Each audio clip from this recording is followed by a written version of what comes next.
Waste Bengal में एक अजीबोगरीब घोटाला सामने आई है। हाई कोर्ट का कहना है कि जिसने भी नौकरी पाई है वो अपनी 7 साल की तनख्वाह सरकार को वापस करेंगे, वो भी इंटरेस्ट के साथ। ये भारत में हुई पहली ऐसा घोटाला सामने आया है जिसमें जिसने भी गलत तरीके से लाभ लिया हो वो रकम वापस कर रहा है और सरकारी नौकरी में बैठा व्यक्ति अचानक से बेरोजगार हो गया है। वेस्ट बंगाल में हाल में लोग प्रोटेस्ट करते हुए दिखेंगे। ये वो टीचर्स हैं जिनका सिलेक्शन 2014 के टीचर्स ट्रेनिंग एग्जाम को पास करके जॉब लिया था। इन 25,000 टीचर्स की भर्ती 2016 में हुई थी, लेकिन अचानक से ये बेरोजगार हो गए। क्या है पूरा स्कैम, चलिए डिटेल्स में एक एक कड़ी को जोड़ते हुए समझते हैं। ऐसे ही डिटेल्स में केस स्टडी देखने के लिए प्लीज सब्सक्राइब माय चैनल। ये बात है 2014 की है, जब बंगाल सरकार ने सरकारी टीचर्स की भर्ती के लिए 25,000 टीचर्स की रिक्रूटमेंट निकाली थी। उस समय वेस्ट बंगाल के शिक्षा मंत्री पार्थ चटर्जी हुआ करते थे। 2016 में 24,600 सीटों पे भर्तियां ली गई। कुल 23 लाख लोगों ने आवेदन किया था।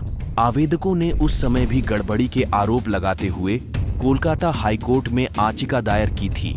याचिका इस बात की थी कि इस परीक्षा में धांधली हुई है। उन्होंने हाई कोर्ट में रिपोर्ट किया कि जिसके नंबर कम है उसके बावजूद नौकरियां दे दी गई। इसके साथ ही जिसने टी8 एग्जाम्स क्वालिफाइड नहीं किया है उनको भी नौकरियां दे दी गई हैं। हाई कोर्ट में यह मामला तब सुर पकड़ा जब वेस्ट बंगाल की ही एक लड़की, जिसका नाम है बबीता सरकार, बबीता ने हाई कोर्ट में जाकर धांधली की याचिका दायर की और कहा कि मेरे पास सबूत है कि इस एग्जाम में धांधली हुई है। उन्होंने बताया कि मंत्री महोदय प्रेष चंद्र अधिकारी की बेटी अंकिता का नंबर 61 है और बबीता का नंबर 77 है। उन्होंने बताया कि पहली मेरिट लिस्ट में रैंक वाइज 20 था, तब अंकिता का उस लिस्ट में नाम कहीं नहीं था। लेकिन दूसरी काउंसलिंग में बबीता ने अपनी रैंक 20 से पीछे हटकर 21 पाया और अंकिता मंत्री जी की बेटी का रैंक 1 कर दिया गया। बबीता सरकार ने कोर्ट के सामने इस धांधली के बाद यह भी बताया कि ममता बनर्जी की सरकार में टीचर्स सिलेक्शन में जो धांधली हुई, इसके अलावा ग्रुप डी के लिए भी 13,000 सीट्स पे स्टाफ सिलेक्शन की परीक्षा हुई थी, इसमें भी घोटाला हुआ है। उन्होंने बताया कि स्टाफ सिलेक्शन के लिए जिस आयोग का गठन हुआ था उसका कार्यकाल 2019 में खत्म हो गया, लेकिन इस आयोग ने 2019 के बाद भी 25 ऐसी भर्तियां कराई जिसकी जरूरत भी नहीं थी। हाई कोर्ट ने मामले की गंभीरता को देखते हुए निष्पक्ष कराने के लिए 2022 में सीबीआई को मामले की जांच के लिए आमंत्रित किया। सीबीआई जांच में पता चला कि बंगाल में टीचर्स भर्ती एग्जाम में नौकरी पाने के लिए 15 लाख रुपए प्रति व्यक्ति तक की रिश्वत ली गई थी। जांच में कुछ चेहरे भी सामने आए, जिसमें सबसे पहला नाम पार्थ चटर्जी का आता है, जो उस समय वहां के शिक्षा मंत्री हुआ करते थे, जो ममता बनर्जी के पार्टी के हैं। साथ ही एक और चेहरा सामने आया जिनका नाम अर्पिता मुखर्जी है, जो पार्थ चटर्जी के करीबी है। सीबीआई ने पार्थ चटर्जी से 8 घंटे तक पूछताछ किया तो सीबीआई को मनी लॉन्ड्री की भनक लगती है और ईडी की एंट्री होती है। आपको बता दें कि सीबीआई भ्रष्टाचार की जांच करती है और जहां मनी लॉन्ड्री का केस होता है वहां ईडी बैठाई जाती है। ईडी की जांच से पार्थ चटर्जी के एक करीबी के यहां 20 करोड़ कैश बरामद हुई। इससे ईडी ने जांच में और तेजी दिखाई और 22 जुलाई 2022 को पार्थ चटर्जी के 14 और जगहों पे छापेमारी की तो एक नाम अर्पिता मुखर्जी का आया। अर्पिता मुखर्जी के पास से पार्थ चटर्जी के बहुत सारी अवैध दस्तावेज मिले। जब पार्थ चटर्जी से पूछा गया तो वो संतोषजनक जवाब नहीं दे पाए और उन्हें गिरफ्तार कर लिया गया। अब बारी अर्पिता मुखर्जी की आती है। अर्पिता मुखर्जी एक मॉडल और एक्ट्रेस रह चुकी है। उन्होंने बंगाली, उड़िया और तमिल फिल्मों में काम किया है।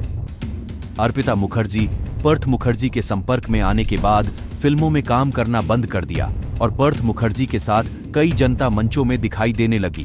यहां तक तो 2020 के दुर्गा पूजा के मंच के आयोजक के रूप में भी वो दिखाई दी। ईडी ने जब अर्पिता के फ्लैट में छापा मारा तो 21 करोड़ कैश, 60 लाख रुपए की विदेशी करेंसी, 20 फोन और अन्य दस्तावेज बरामद हुए। ईडी ने अर्पिता के और ठिकानों पे छापा मारा तो अर्पिता के घर से 27.9 करोड़ कैश और 3 सोने की ईंट जो 1-1 किलो की थी, 4.5 करोड़ की सोने की ज्वेलरी और 6 सोने के कंगन ईडी को बरामद हुई। ईडी को ये सारी रकम 44 घंटे के रेड से मिली। ममता बनर्जी ने पार्थ चटर्जी को पार्टी से निष्कासित कर दिया, लेकिन ईडी और सीबीआई की जांच अभी रुकी नहीं थी और सेकेंडरी स्कूल एक्स हेड को गिरफ्तार किया गया। सूत्र मिलता गया और टीएमसी विधायक मणिक भट्टाचार्य को गिरफ्तार किया गया और भी बहुत सारे नेताओं को गिरफ्तार किया गया। जब ये गिरफ्तारियां चल ही रही थीं, तो हाईकोर्ट ने देखा कि जब इतनी बड़ी लेवल पे धांधली हो चुकी है तो इस भर्ती परीक्षा को ही रद्द कर दिया जाना चाहिए। ये बात 2023 के मध्य में कहा गया था और टीचर्स को आधी तनख्वाह में काम करते रहने की बात कही थी। इसी बीच कोलकाता हाई कोर्ट के जज, जिनका नाम शांतनु गंगोपाध्याय हुआ करता था, उन्होंने एक टीवी इंटरव्यू में एक्साइटमेंट में बता दिया कि इस केस में और कौन-कौन हाई लेवल के लोग शामिल हो सकते हैं, जिसमें ममता बनर्जी के भतीजे अभिषेक का भी नाम लिया। ईडी ने ममता बनर्जी के भतीजे अभिषेक बनर्जी से भी पूछताछ किया। मामले में बड़े लेवल की घोटाले को देखते हुए कोलकाता हाई कोर्ट ने 22 अप्रैल को जज साहब देवांशु बसाक और सब्बर रसीद ने 2016 के टीचर्स भर्ती को रद्द कर दिया और टीचर्स को 7 साल के सैलरी को इंटरेस्ट साथ वापस करने का निर्देश दिया। आई होप अब आप मामले को समझ चुके होंगे। हमारी रिसर्च को ध्यान रखते हुए वीडियो को शेयर करें और चैनल को सब्सक्राइब करें। Thank you.